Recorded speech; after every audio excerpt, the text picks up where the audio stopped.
Nagpakita sa ilahang kahawod mosayaw ang mga tulunghaan nga misalmot sa binulig na Ani Dance Showdown o binulig Drum and Lyre Competition subay sa selebrasyon sa 12th Binulig Festival nga gipahigayon sa Panabo City Gymnasium.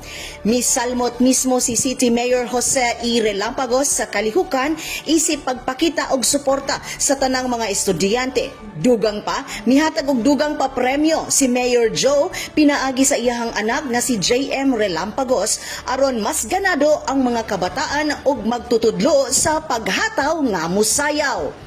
Gawas sa 7 ka entries sa Drum and Lyre Competition Elementary Category, nakuha sa Dalisay Village Elementary School ang unang pwesto ug alang sa Secondary Category giuli sa Panabo City National High School ang kampyonato. Tungod sa ilahang makaindak-indak nga tugtog ug makabilib nga performance, giila nga kampyon ang Panabo City National High School sa binulig na Ani Showdown Dancing Competition. Aniya ang mga tulungaan nga mi partisipar sa aktibidades: Rizal Elementary School, Glicerio Dundoy Central Elementary School, Nanyo Central Elementary School, Dalisay Village Elementary School, Lorenzo Concepcion Integrated School, San Vicente Elementary School, New Visayas Elementary School, Marinol College of Panabo Incorporated, Panabo City National High School, Sindaton National High School, San Vicente National High School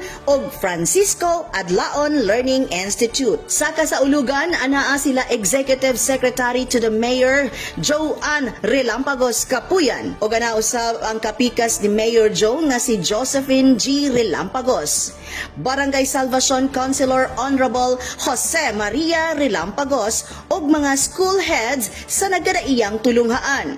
Kauban sa kamera si Louie Panagsagan ug Richard Ligtas. Kini si Dali Amag nga gikan sa City Information Office Broadcast Services alang sa Frontline News Panabo.